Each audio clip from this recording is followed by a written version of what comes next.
Lord Krishna, dear devotees, my humble obeisances to you all glories to Srila Prabhupada. Thank you so much for joining His Holiness Candramauli Swami Maharaj's daily class. Today we are continuing with our Srimad Bhagavatam series of second canto, first chapter, and verse number 26, and we are in the stage of where Sukadeva Goswami is going to describe the limbs of the Virat Rupa. Hare Krishna Maharaj, my humble obeisances to you. All glories to Srila Prabhupada. Thank you so much for your time and association for all of us. Please take over, Maharaj. I'm going to share my screen again. The verse. Yeah. Om Namo Bhagavate Vasudevaya. Om Namo Bhagavate Vasudevaya. Om Namo Bhagavate Vasudevaya. Talamitasya hi paramulam patanti parsne padade rasatalam mahatalam vishvasrudota gupa tatatalam va purushasya jange.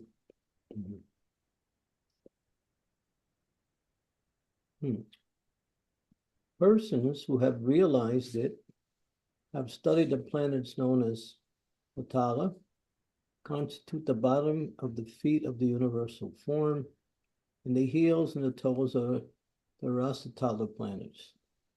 The ankles are the Mahatala planets, and the shanks constitute the Talatala planets. Third point. Outside the bodily existence of the Supreme Personality of Godhead, the manifested cosmic existence has no reality.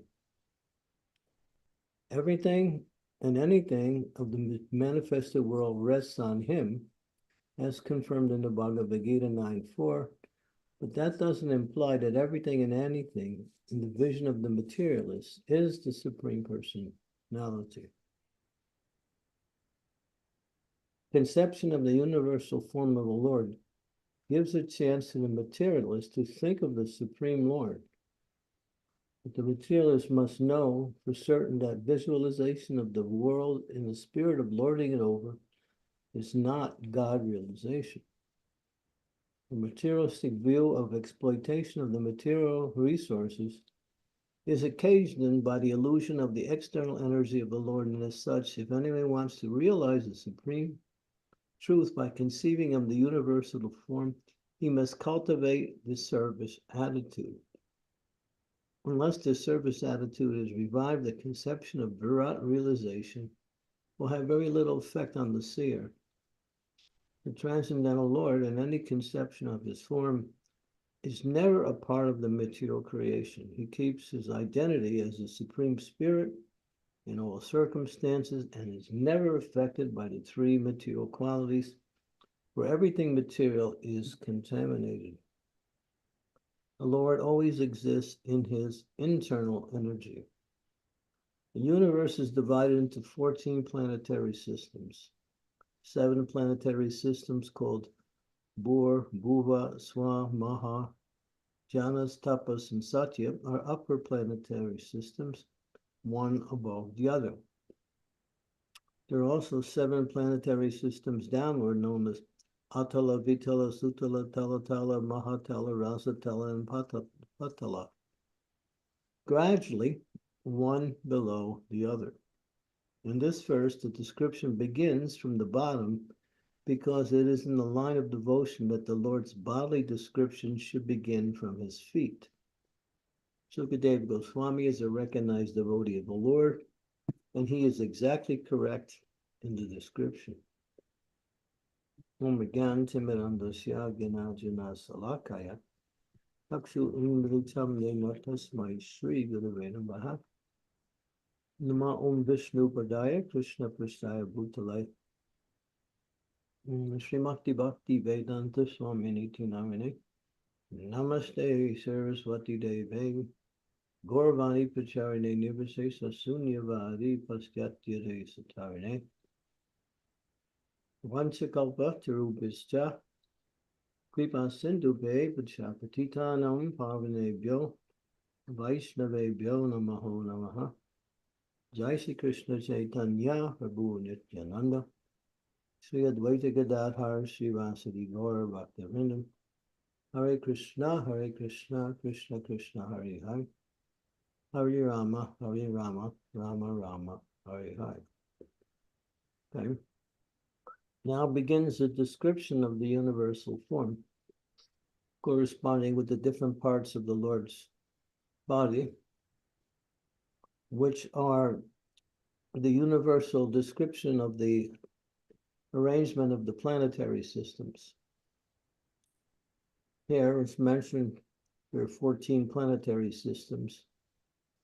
And from the Lord's lotus feet, which is considered Pataloka, which is the lowest of all of the planetary systems, all the way gradually up until you get to the middle and upper planetary systems, which are Bor and Buvar. We're on Buvar Loka, I think. We're on Bor Loka or Buvar, one of the two. I think we're in Buvar Loka. And these are called middle planets. Swarm, Maha, Tapas, Janus, and Satya are the upper planetary systems, but the Earth is also considered to be in the category of the upper planetary systems, but sometimes we find that the description says that they're middle, lower, and upper. So the military planetary system is where the Earth is situated.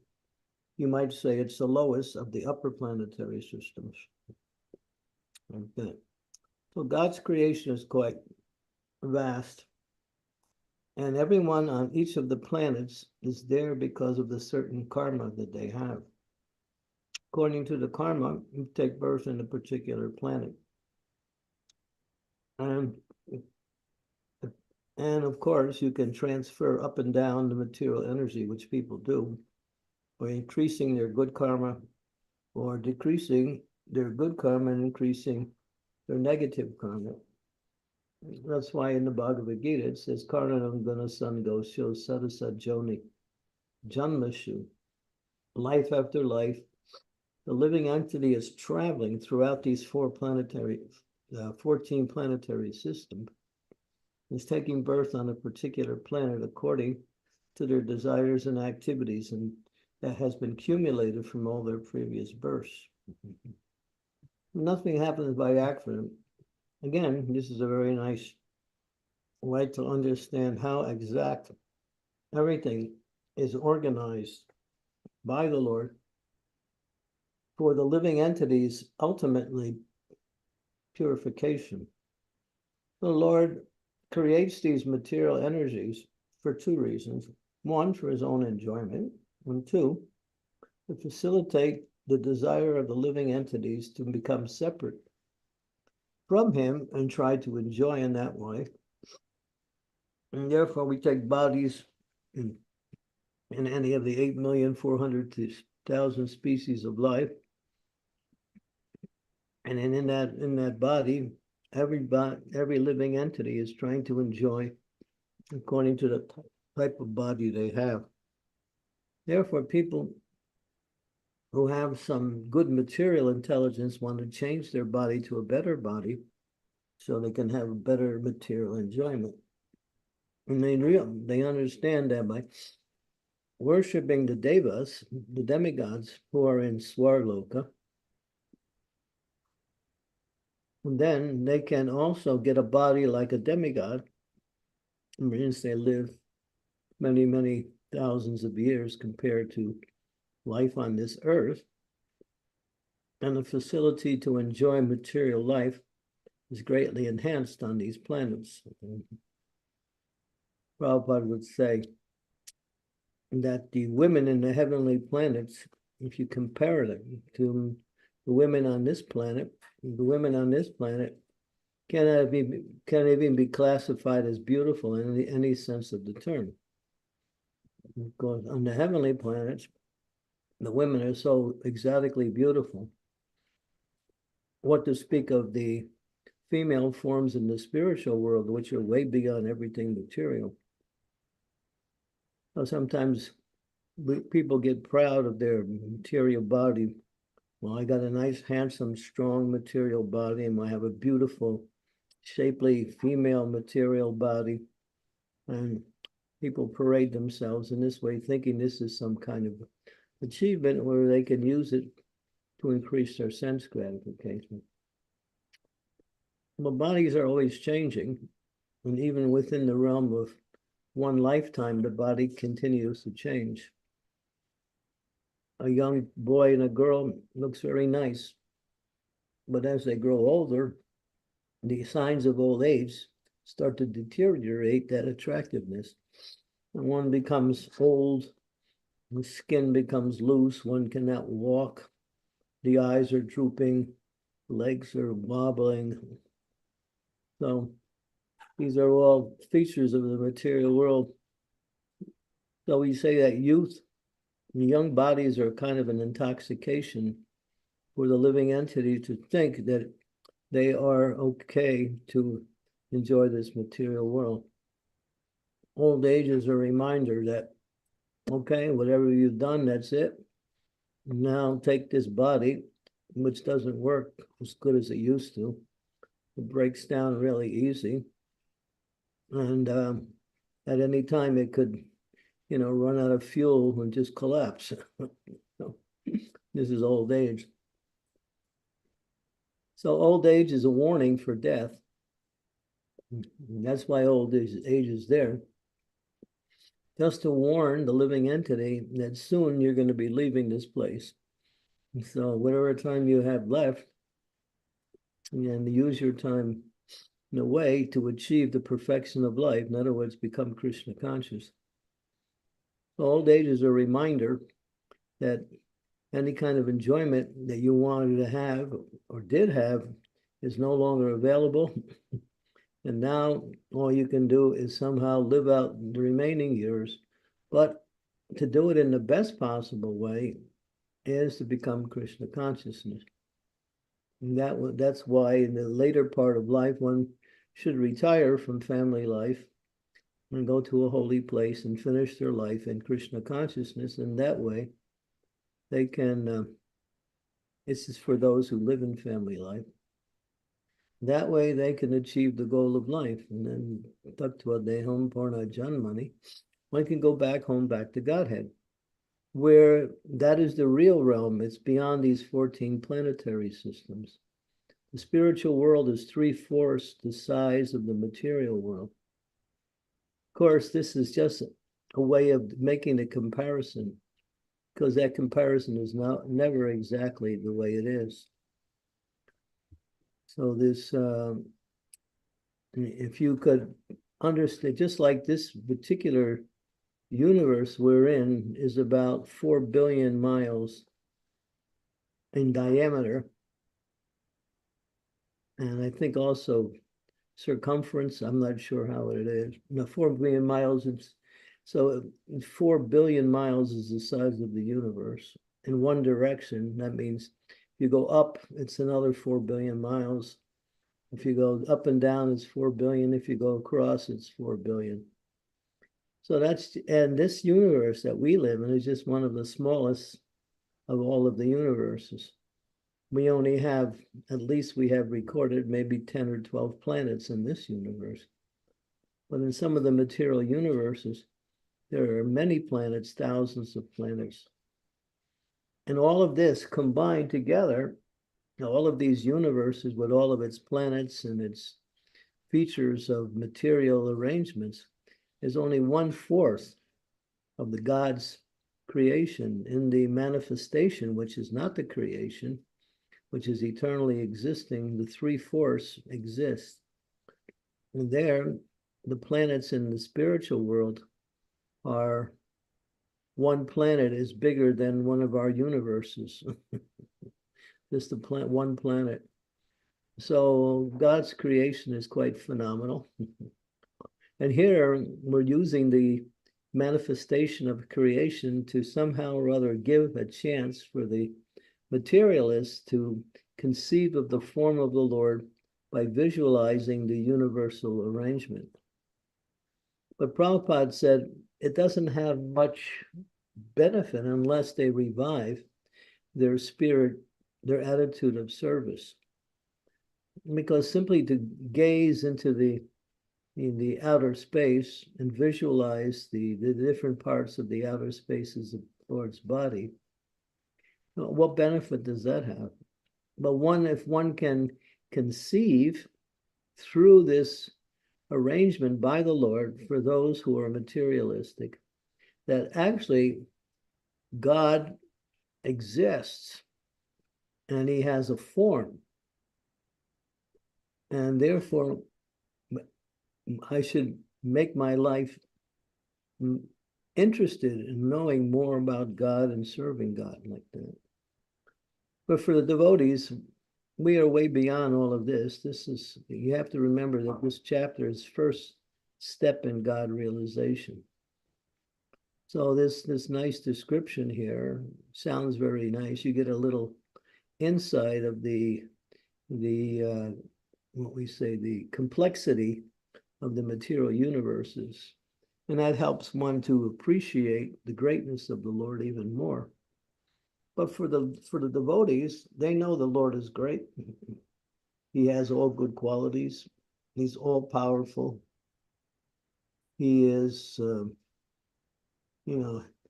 his beauty is beyond any beauty that is ever conceived anywhere.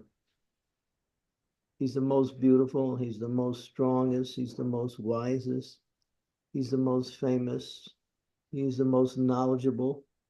And he's also the most renounced. Although he has all of these qualities, which are the qualities that people in this material world aspire for, they work hard to get knowledge, to get fame, to get wisdom, to get some kind of strength. You see, if you look around nowadays, more and more, what are these physical gyms are coming up, and people are spending sometimes the whole day in there just working out, learning how to fight, and flexing their bodily parts. I have one disciple. He's an owner of a gym, and he teaches people different kinds of programs for martial arts. But for him, although it's a livelihood, it's a great burden for him to do this, because to work with people like that is very difficult. It's not easy. So yeah, this goes on, but these qualities that we mentioned are in full in the Lord automatically. So devotees are not interested in the universal form. They know it's for the non-devotees. They are interested in the form of Krishna as the supreme lovable personality of Godhead, who is known as Tribhanga. Tribhanga means he stands in threefold bending form, which is beautifully his expression of his transcendental loveliness as he presents himself before the eyes of his devotees. He's playing on a beautiful flute. He has three kinds of flute. One is called Vamsi, one is called Murali, Vamsi, and there's one more. I can't remember the other one.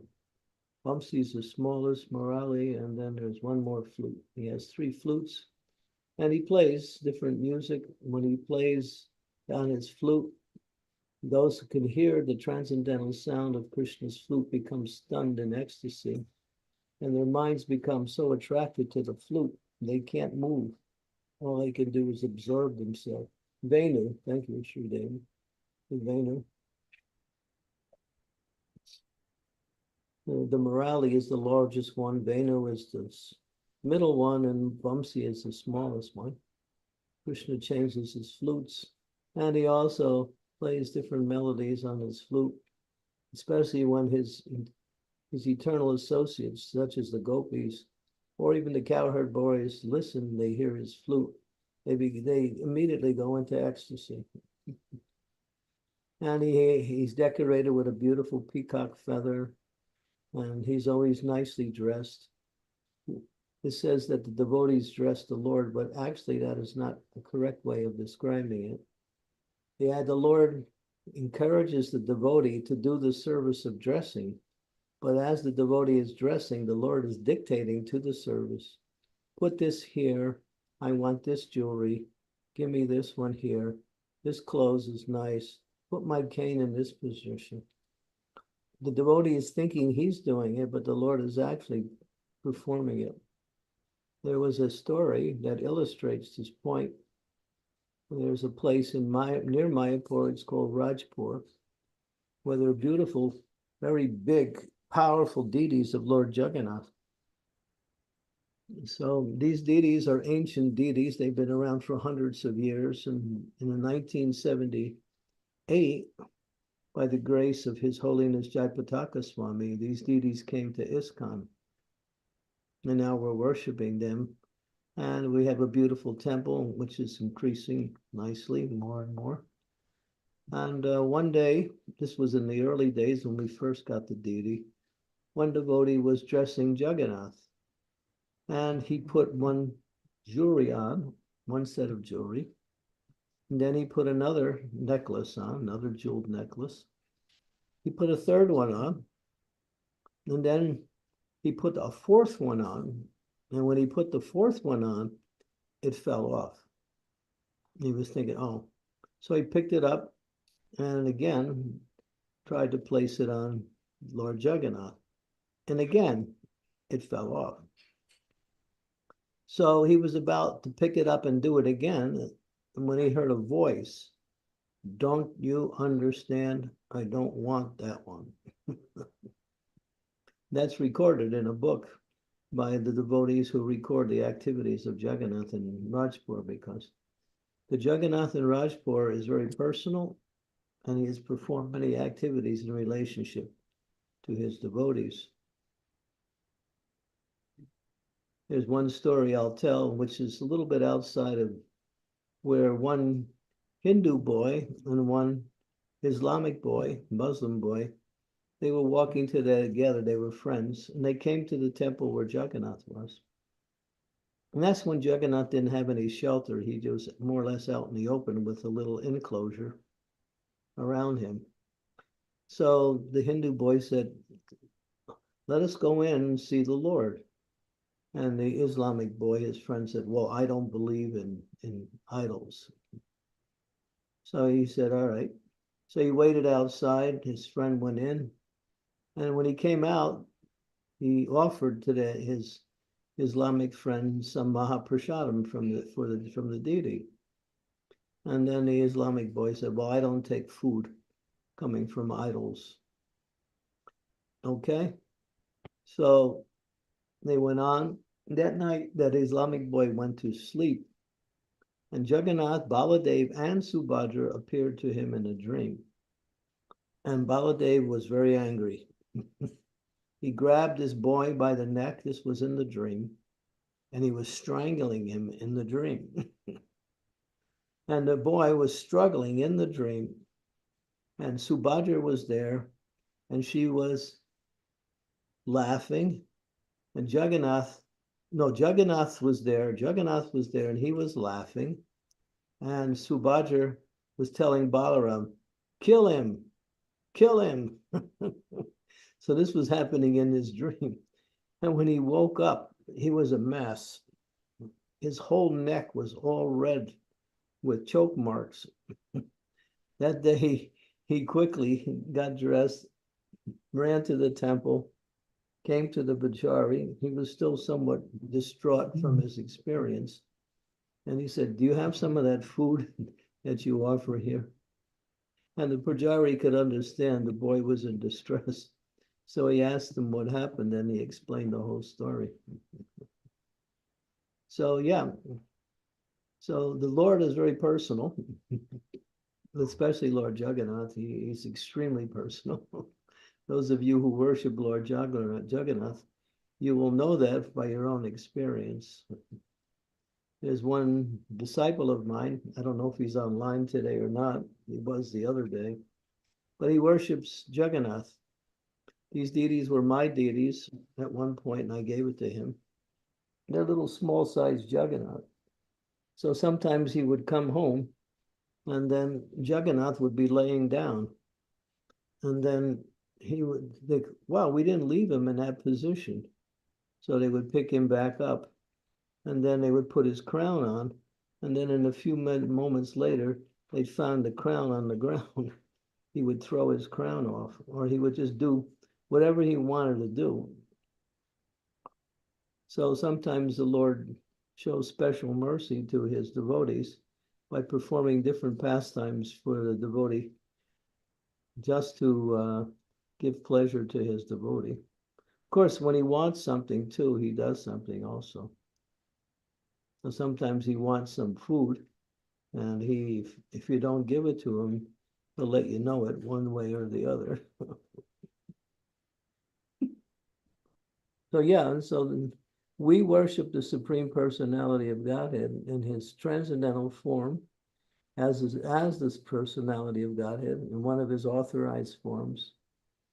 And so we're not so much inspired by this description of the Virat Rupa, but it's part of the Bhagavatam. We study it, we get some understanding, we understand what is the vision of the materialists and how they can use that vision to get over their atheistic attitude and come to the principle of theism. And that requires them to take the next step and to engage in some type of service to the Lord. No matter if they do something such as bringing a flower to the Lord in the temple. As you see in many temples, people bring bags of flour or rice or attar or some kind of foodstuff, some vegetables like that. So if they can do something like that, their Krishna consciousness begins. But Krishna is very merciful, and he goes to great lengths to bring people to his lotus feet, even the non-devotees who are generally not interested in the Lord.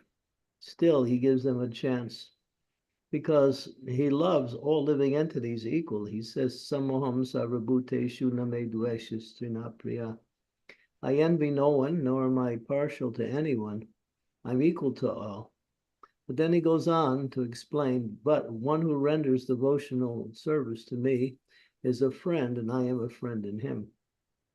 So if we want to develop a personal relationship with Krishna, we can find ways to serve the Lord in his deity form, or develop our love for him through the process of Bhagavad Dharma, through chanting the holy names of the Lord, reading and studying Srimad Bhagavatam, serving the Vaishnavas as much as possible, and engaging our mind and senses in the service of the Lord. That is the process of bhakti. That will be described towards the end of this canto, when Sukadeva Goswami goes through the different stages of describing the universal form.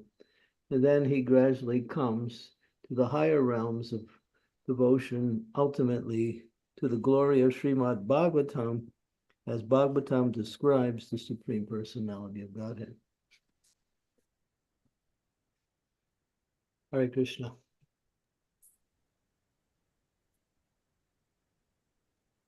Hare Krishna. Thank you so much, Maharaj. Such a wonderful class.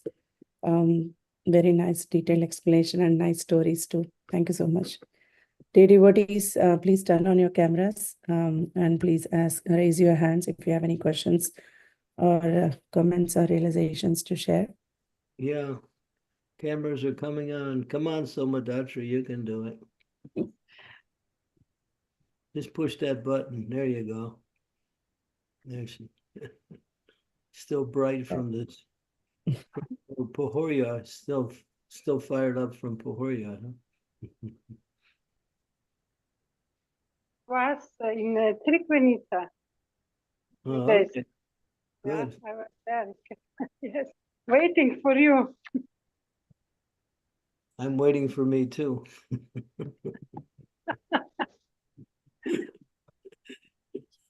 There's two of us are waiting.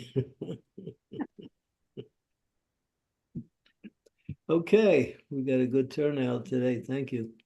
Any Thank questions? you. Yeah. Yes, Maharaj. So Maharaj, I was thinking, like, even though we are hearing so much from Srimad Bhagavatam and so many things we are knowing about the greatness of the Lord, still we are so much attached to these material things. around us, and always thinking to get a better life, better living like this. So how to come out of this situation, even though I asked this question so many times, but still not getting into my head. I feel. There's a verse in the Bhagavad Gita, Visyan Vinivartante Niharasya Dehinam, Raso Varjam Raso Pyasya Param Drisva Nivartante. Turn to that verse, 259, second chapter, verse number 59. And this tells you how to get out of it. The verse is direct. Yes, we're going to that.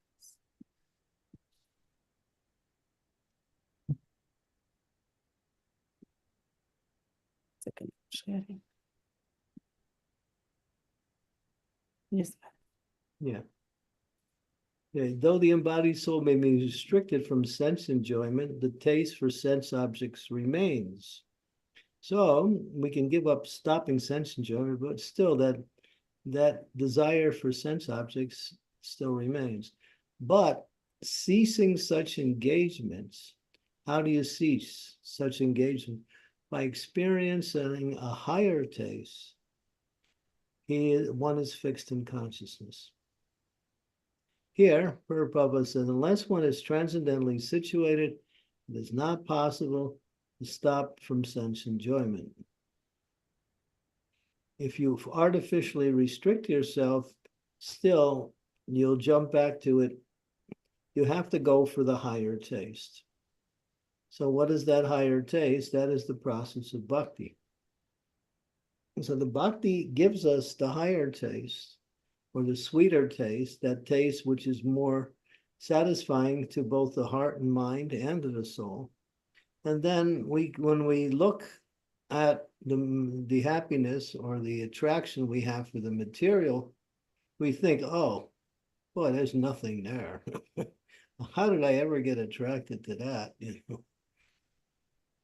If you're hungry and you haven't eaten for a while, somebody comes along with some, chapatis that are like 1 day old with no ghee on it. You think, well, I'm hungry, I got to eat something. But if somebody comes along with a nice feast of kachoris, samosas, halwa, garanga potatoes, chapatis, rice and dal, and all kinds of nice subjis, you think, wow, forget that chapati. So you have to go for the higher taste. Go for it. It's available. The higher taste it comes easy by hearing and chanting the glories of the Lord. This is where the higher taste really sprouts quite instantly. And as we continue to hear and chant the glories of the Lord, that higher taste or that sweet taste starts to increase. And then in that experience, one starts to, reject the refuge of this material world. But if you don't get the higher taste, you can restrict yourself from the lower taste, but you can't stay without taste. After a while, you'll spring back to the lower taste unless you get that higher taste. Because for the living entity, the desire to enjoy is constant. So if we're not tasting the happiness of Krishna consciousness, we'll be looking towards the material to fulfill that need. But when we get the higher taste, then we can say, oh, there's nothing there in that material world. I mean, devotees come to me and say, Maharaj, since I've been practicing Krishna consciousness, I don't want to go to work anymore. My friends are not as attractive as they used to be. I only want to go to the temple and see the deities and associate with devotees. My favorite television programs, I don't look them in anymore. What's happening to me? I say, congratulations. So as the Prabhupada says here, when one is actually Krishna consciousness, he automatically loses his taste for pale things. But pale things means things connected to material sense gratification. Even the greatest happiness in this material world is experienced by people who have the higher taste as another form of suffering. What is that greatest happiness? People try to enjoy sex life. But Jamunacharya says, now he was a king, and he was experiencing much opportunities for royal enjoyment. But after some time, he gave it all up and became a devotee. Not only a devotee, but a very advanced devotee. And then he writes a beautiful verse. I can't remember the exact verse. Maybe Sri Devi knows that verse. Well, he quotes this verse that when I think of sex life, my lips curl in disgust and I want to spit. He says that. It becomes disgusting to him. Something that, how can anybody find any happiness in that? That's one who's tasting Krishna consciousness. So we have to go for that higher taste. It's there. Even a small taste of Krishna consciousness can move one away from the lower taste. Yes, Maharaj. Yeah. Thank you so much. You have to go for it. You can't wait till the higher taste comes to you. You have to go for it. mm. Thank you, Maharaj. Thank you so much. Sridevi Mataji, please go ahead. Please accept my humble obeisances, Guru Maharaj. All glories to Srila Prabhupada. Just like Srimati, even I have this question, Guru Maharaj. We know that Krishna is all attractive. He's most beautiful. He's most wonderful. As you said, he has all the six opulences. We read so much. But somehow, after especially coming back to India, I'm taking great interest in my family history. I'm very inspired to read all the exploits and the illustrious careers of my forefathers and what they did in royal service, etc. And I'm thinking, what is happening to me? Why am I getting so attracted to all this? I take great interest in all these things. And I feel inspired. I actually feel inspired to see how against great odds they did big things. So I don't know whether this is Maya or this is inspiration or what, but I'm just trying to understand. If you will kindly help me. Well, you can outdo all of your forefathers by doing a bigger thing. You can become Krishna conscious, and that's bigger than all of their exploits and achievements combined. As one who's Krishna conscious, then everything that the materialists aspire for is there in a drop-like form in Krishna consciousness. Vrindavan Das Thakur says, I'm standing on the ocean of devotion to Sri Chaitanya Mahaprabhu. And I'm simply trying to taste one drop of that ocean.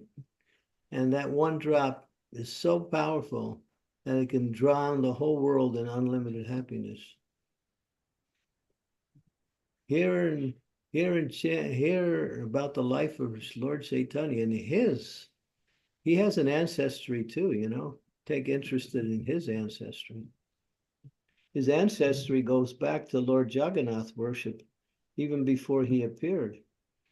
That's one of the reasons why you'll see that Lord Chaitanya was more interested in Jagannath than he was in Krishna, the form of Krishna.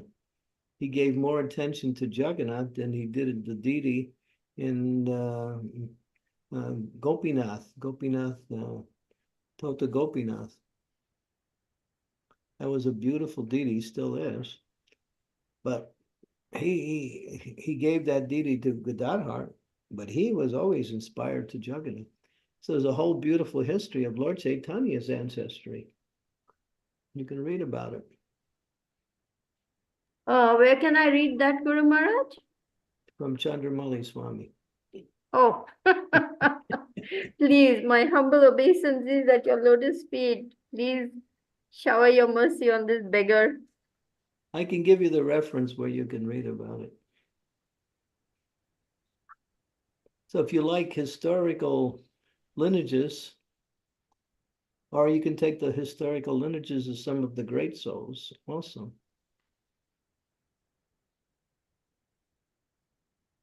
I mean, if all of your grandfathers and great-grandfathers and great-great-grandfathers were devotees, hey, then that study would be, I would say, beneficial.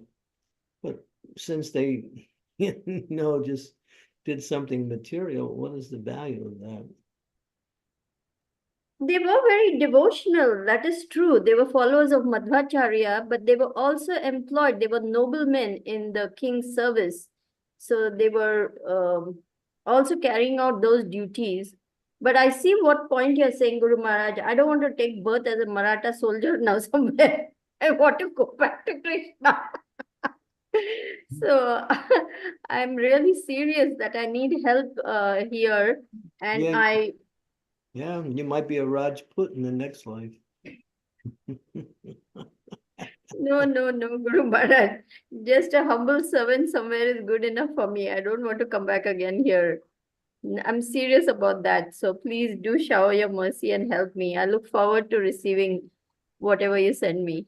All you have to do is turn on the faucet and then the shower comes. But if you don't turn on the faucet, there's no shower. Turn on the faucet of the history of the great souls and their ancestry. There's a nice book. I have it in my library. It's really good.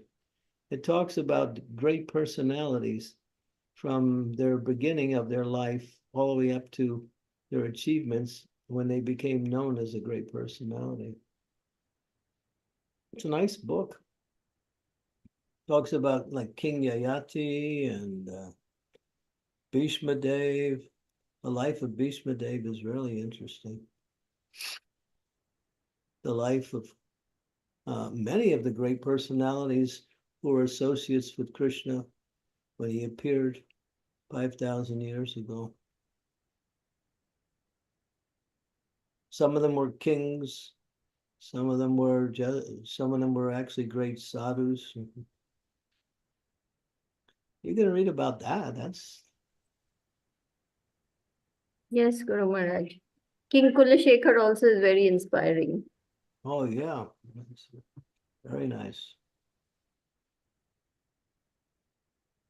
Thank you, Maharaj. Thank you so much. Sohel Mataji, please go ahead. Hare Krishna Maharaj, please accept my obeisances to all the devotees as well. All glories to Srila Prabhupada. Maharaj, in this verse, it mentions there are 14 grades of material planetary systems. So we hear that in our spiritual realm as well, there is gradation of planetary system, and Golok Vrindama is the highest. So how are those gradations based? These ones that are mentioned are within the material realm.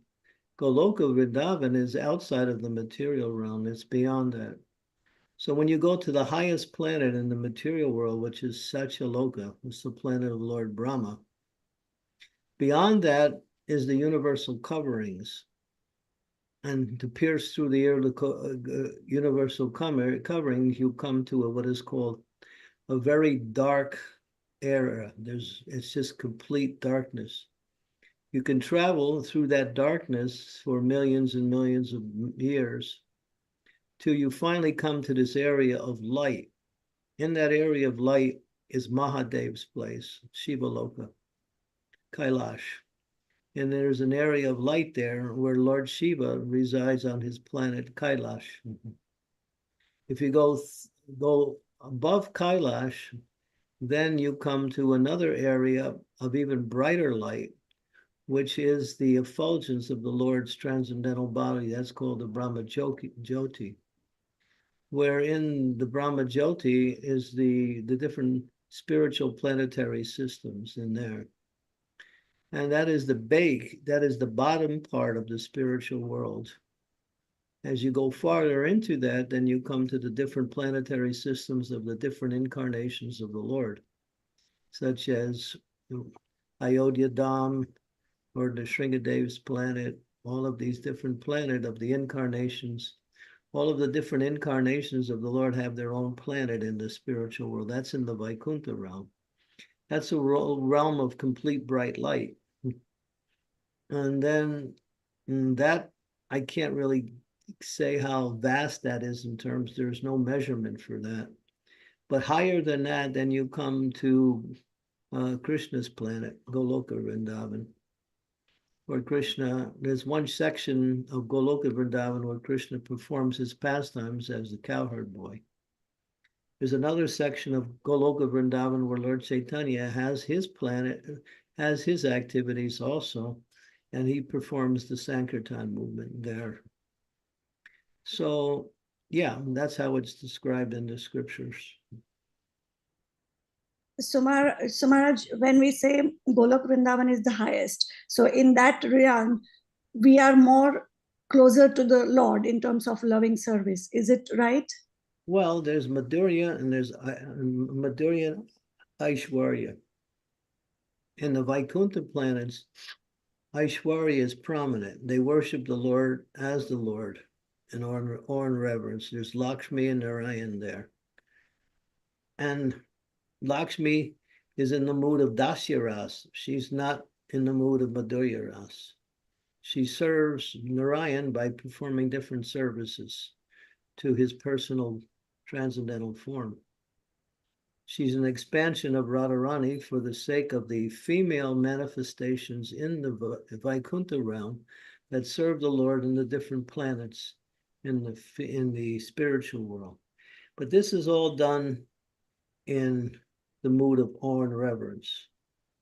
There is an element of friendship in the Vaikuntha planets also. Sakya Ras is there, but it's different than the Sakya Ras or friendship in Goloka Vrindavan. In that realm of Vaikuntha, the Sakya Ras is you have your friends with Krishna, but he is in a superior position. And you become his friend as in a lesser position as his friend. So they say there's 2.5 rasas in the Vaikuntha realm, where in the Goloka realm, the highest is called the Madhurya, that's called sweetness, where Krishna is not worshipped as the Supreme Personality of Godhead. He simply is manifested as the beautiful boy of Vrindavan. He plays with his friends. He is the naughty child of his parents, and he has loving relationships with his girlfriends. This is all the highest realm, and he's not known as the Supreme Personality of Godhead. He's known as the most beautiful and lovable object for everyone in that realm of existence. They're all attracted to him, but in these different moods of serving him, becoming his friend, becoming his parent, becoming his lover. So that's what Lord Chaitanya taught. He taught the mood of Vrindavan, Goloka Vrindavan, not Vaikuntha. Hanuman, he has the mood of Vaikuntha. He worships Sri Ram. You're not going to get him to go to Goloka Vrindavan. Thank you so much, Maharaj. Arjuna wanted to worship Krishna. He heard that the gopis' love for him, for Krishna, was the highest. Now he's a warrior. He's Krishna's friend. They fought together on the battlefield. When he heard about the love of the gopis, he wanted to become a gopi. So Krishna laughed when he heard about that. You want to become a gopi. But he really wanted it because he wanted to taste that higher realm of loving Krishna. So Krishna said, all right. So he went and did all of the austerities, and he became what is called Arjuniya Gopi. You can read about it in Shivaram Maharaj's Raja Mahima. And but after sometimes he came back to his realm as a friend, as in the mood of a warrior. Shiva also, Shiva worships Krishna in awe and reverence, but Shiva wanted to become a gopi too. So Shiva came to Vrindavan to become a gopi, and he was walking around thinking, I want to enter into Krishna's rasa dance. And now he's Shiva. So he was met by Vrinda Devi, and Vrinda Devi says, oh, Shiva, yeah. There's no men allowed in this place, you know. He said, well, I want to take part in Krishna. I want to dance with Krishna. He said, you have a wrong kind of body. You can't do it in that body. He said, what do I have to do? So she said, all right. So she took him to Lalita. Lalita said, here. And she explained, Lalita said, all right, come with me. So then Shiva bathed in his kund. And when he came out, he was a little gopi, but he still had his little Shiva moon on his head. And then he came into the rasa dance. And when Krishna saw this little gopi with a little moon on his head, Krishna was laughing. And then he recognized him as Shiva. He said, Shiva, you can't do that. He said, but since you want to take part in the rasa dance, I'll give you the position of becoming Dikpala. Dikpala. So that way he could guard the rasa dance.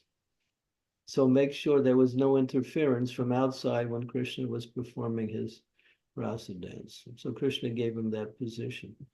But he couldn't take the part of a gopi. Same, it's mentioned in the Chaitanya Charitamrita, discussion between Venkata Bhatt and Lord Chaitanya. Venkata Bhatt talks about how Lakshmi, she wanted to enter into the rasa dance too. And she wanted to perform rasa dance with Krishna. But she had one problem. She couldn't give up her mood of awe and reverence to the Supreme. And as long as there's awe and reverence, there's no rasa dance. That's a nice discussion. It's in the Chaitanya Charitamrita. They go back and forth. And Venkata Bhatt says, well, what's wrong with Lakshmi? She's also the husband of the Supreme Lord. So if she wants to dance with her husband, is there anything wrong with that? Yes, but Lord Chaitanya said, that's very nice. That's also understandable, but it's not acceptable because she has the mood of awe and reverence. And in Vrindavan, the mood of awe and reverence doesn't work. She couldn't give it up. She was too much Lakshmi. Her Lakshmi mood was so strong that she couldn't give it up. So she wasn't allowed to enter. And it's a nice pastime. You can read it in somewhere in the Chaitanya Charitamrita and Madhya Lila, I think.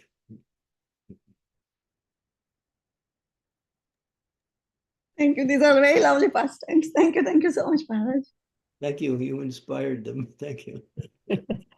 Thank you, Mataji. Thank you, Maharaj. So we Maharaj, should try to follow Lord Chaitanya and develop the mood of Vrindavan. That's what Lord Chaitanya is teaching us. So you have to study the life of Lord Chaitanya and follow the instructions given by the spiritual master who teaches, that mood of devotion.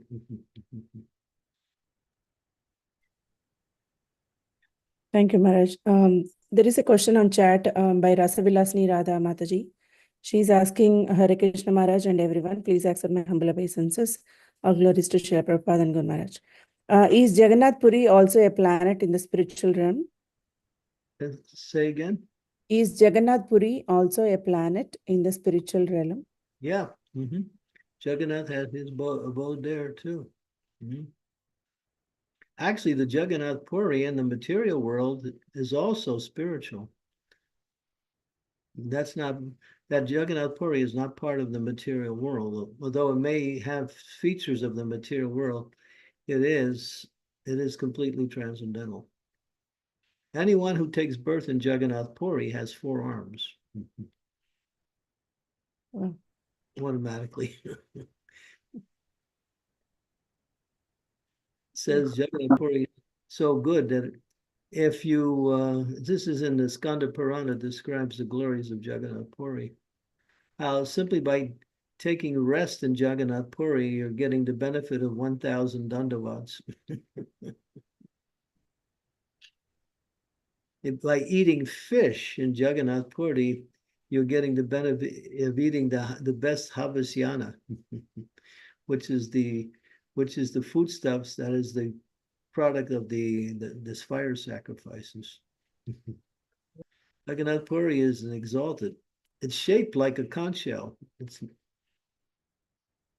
So the Jagannath Puri in this world is a reflection of the Jagannath Puri in the spiritual world.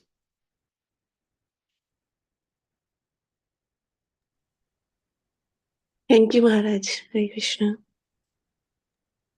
You should go there and Thank stay you. there. Yes, Maharaj. You can I'm dance. always fascinated by Rath Yatra. There's a group Yes, of Maharaj. ladies who dance for Jagannath. They're called Devi Dasis. They perform dance for the pleasure of Lord Jagannath.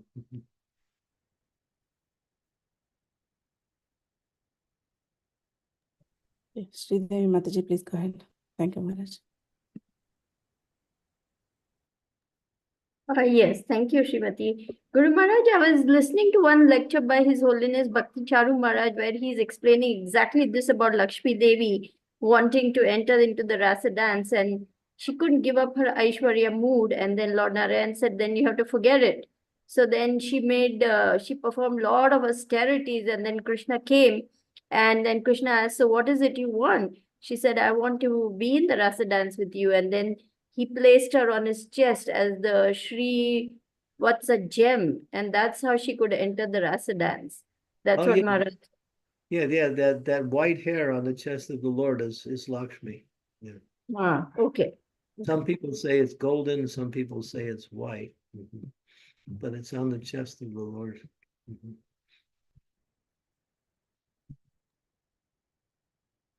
Thank you. Thank you, Maharaj. Thank you, Mataji, for sharing that. Maharaj, I have a question about the service attitude here in the purport. Srila Prabhupada is mentioning about, unless the service attitude is revived, the conception of Virat realization will have very little effect on the seer.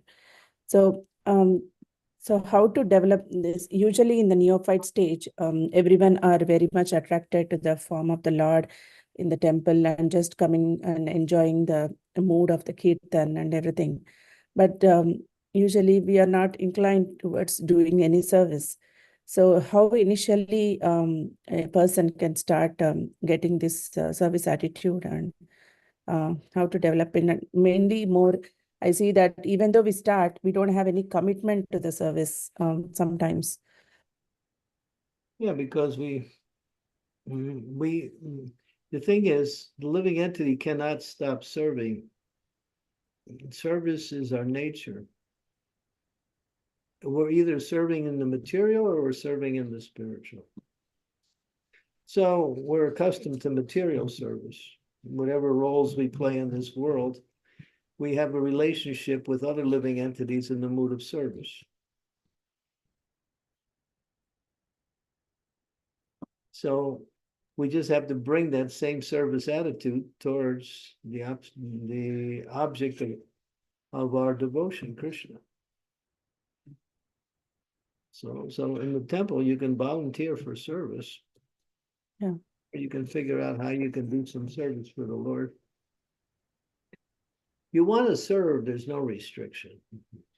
Mm. If anybody says, well, I want to serve and I can't, and then they're just talking nonsense. It means they really don't want to. It's like when somebody says, I really want to do something, but I can't. That means they don't really want to do something. If somebody says, oh, I would really like to come over your house, but I'm not able to. That means you don't really want to come. That's true. Make it sound like nice by saying, well, I really want to serve the Lord, but I can't. That means you don't really want to serve. So you mean to say if there is a wish, then there can be, you can find a way to do that. Hey, service is our nature. Yes. And Prabhupada came to teach us that, you know, here is the Supreme Personality of Godhead. You're his eternal servant. Now, what are you going to do to show, to connect with Krishna? You have to do some service. If you think about service, that's not good enough. You have to do something. It's called Dasyaras. Yes, Maharaj. Yeah.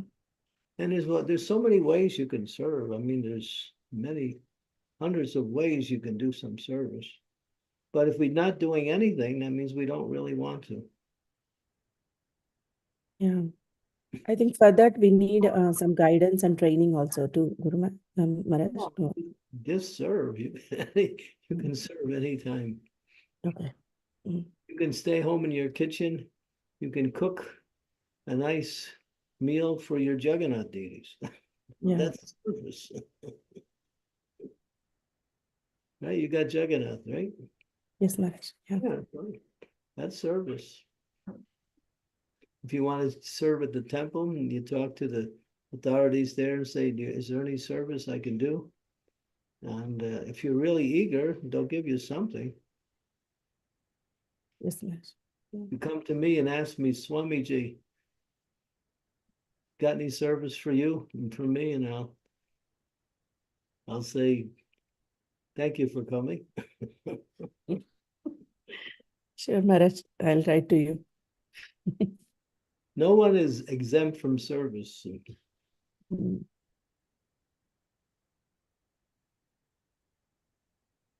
It's just laziness or a lack of desire that someone doesn't serve. That's all. Mm.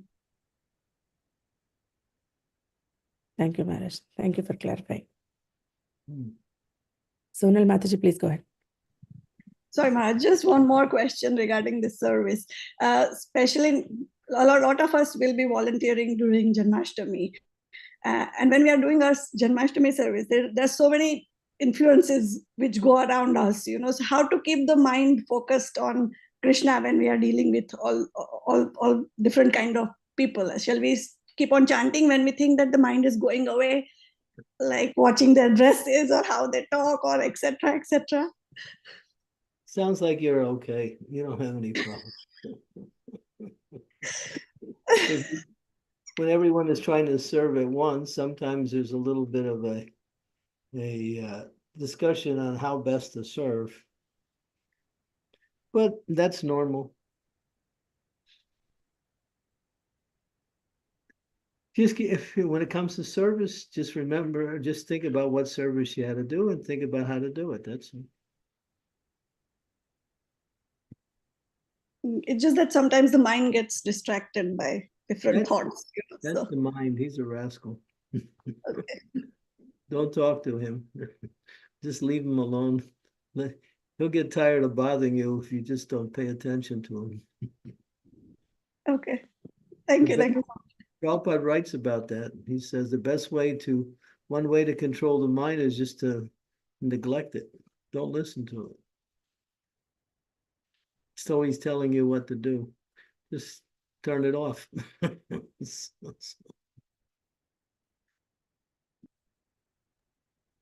Can you do that? Yes, I start chanting when I think that I'm thinking too much.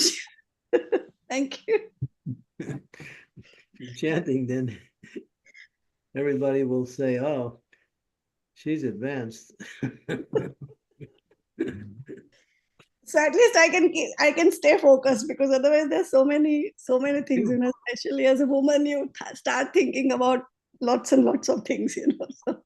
Yeah, a woman's mind never stops. No. There's a nice story about that. I won't tell it though.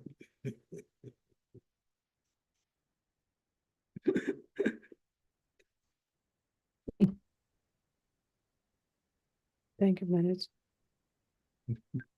Dear devotees, any questions or comments, realizations? Yeah, Silpesh Prabhu, please go ahead. Hare Krishna Guru Maharaj, please accept my humble obeisances. All glories to Srila Prabhupada, all glories to the assembled devotees. Maharaj, I wanted to ask about the Virat group again, and some of the earlier, the Virat group, the universal form. Yeah. And some of his earlier verses, because in my own journey, I identify with a lot of verses and the stages that are talked about.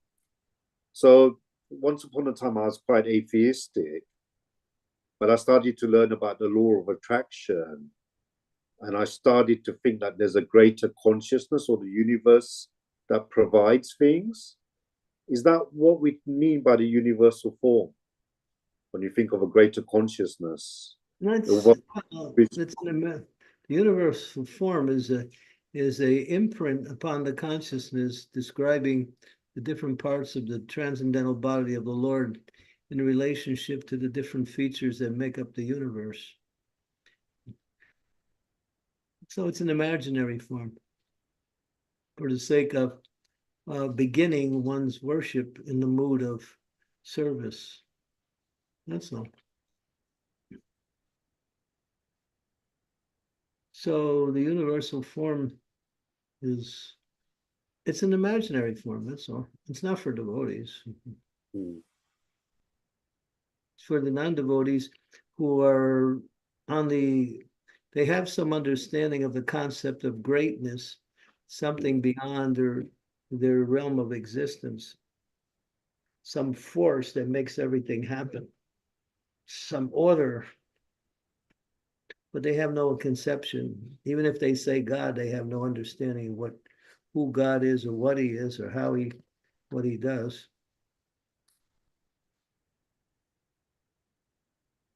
So you see that in very primitive life forms, such as the Aborigines. They are awed by the phenomena of material nature. When they see a lightning bolt, they think, oh, this is the power, great power coming from the sky. But they have no connection with the source. They worship the energy, or they're not worshiping the energy, they're inspired by the energy. They're awed by the energy. So that's a very low form of worship. But for a lot of people, like where I was once upon a time, it's a beginning. It's a beginning stage. Yeah, and then something to start. Then the question is, who's behind all this? If there's an order, if there's power, who's the source of power? If there's organization, who's the source of the organization? If there's systematic changes, who's putting everything in place? Question comes back to a person, who? But then, because of less intelligence or ability not to be able to go any farther, they say everything is happening automatically simply by nature. But nature is simply an instrument, that's all. Prabhupada was talking today, Prabhupada said, nature is God's agent in this world for distributing whatever he wants to distribute. In other words, she's the agency, and he's the source that gives the agency the activities to do.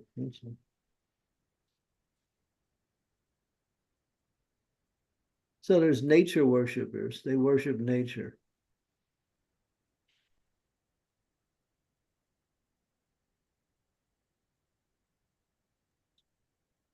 The grandiose phenomena that come by way of nature. They're inspired by that. That's very basic, not basic, but it's better than atheism anyway.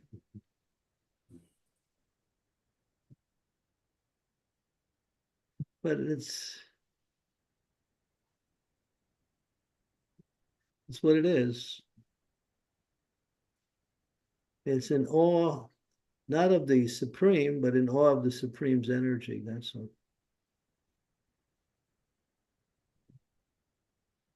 So people worship to something higher than themselves in different ways. You even see on a very basic level, people will worship great people who do outstanding things in the material world. There's a sense of worship that comes about. People idolize these people. They hear about them, they talk about them, they want to get their autograph. So this idea of worship, or the idea of something or someone higher than me, is intrinsic in the soul and in the mind. But because they don't connect with the source, they find that same facility on a lower level with people or with phenomenons like that. You follow? Yes, thank you. Would Krishna still be pleased with these people if they're worshipping at that level?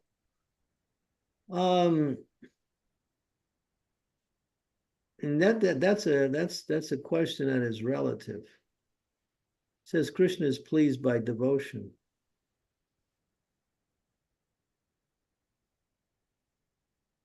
Now you might say if your child says its first words, Dada, the father will think, oh, pretty good. So they're like that. They're speaking some babble, their first words. Krishna says, very good. Now learn the whole language. And when you learn the language, learn what the language means. When you learn the language, what the language means, find out that word that means devotion, and then learn what that means. So you can't say he's actually pleased with that. He allows it to go on, that's all.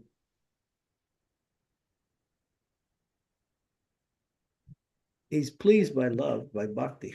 That's how we understand our relationship with him. Bhakti mamma vijananti. Only by bhakti can I be known. Yeah. Srimati, go to 1854 in the Gita. Yes, Maharaj.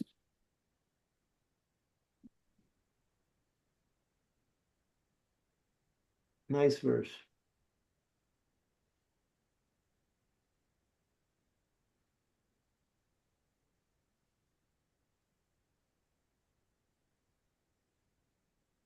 One second, Maharaj. I'm sharing my screen. Yeah. 1850. No, I'm sorry. I got the wrong. Go to 1154. I got the wrong chapter. This is something else. 1154. Yeah. All the way to the next to the last verse. Bhaktiman Twananayayam Sakya Hameva Dorjunam Jatum Drastam Tatvapenam Pravisum Cha Parantapa. My dear Arjun, only by undivided devotional service can I be stood as I am, standing before you, and just be seen in this directly. Only in this way can you enter into the mysteries of my understanding. So he gives the formula. Only by that devotional service that is not divided or what we say stopped by anything can one understand Krishna and enter into his mysteries. Krishna is mysterious, but he makes himself available through bhakti. You can learn about him, what he does, who his friends, how he interacts. So many, when you want to learn about when you start learning about someone you really like, you want to learn more about them. What's their favorite food? What books they're reading? Who their friends are? What do they do in their spare time? You want to learn everything about them because you're attracted to them.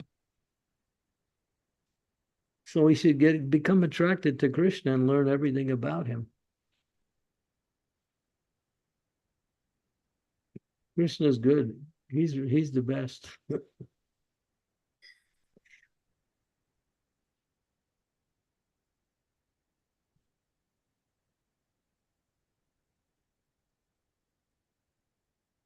Thank you, Maharaj. Very helpful.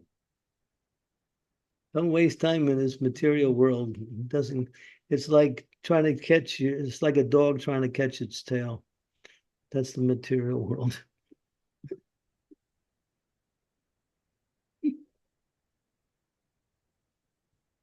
Is going round and round real fast.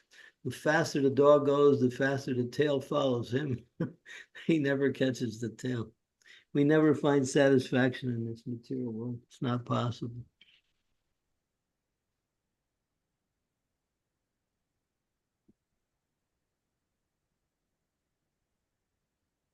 Thank you, Every- Maharaj. Everything's there in Krishna. Krishna is so wonderful. There's a whole chapter in the Krishna book called Wonderful Krishna. That's the name of the chapter.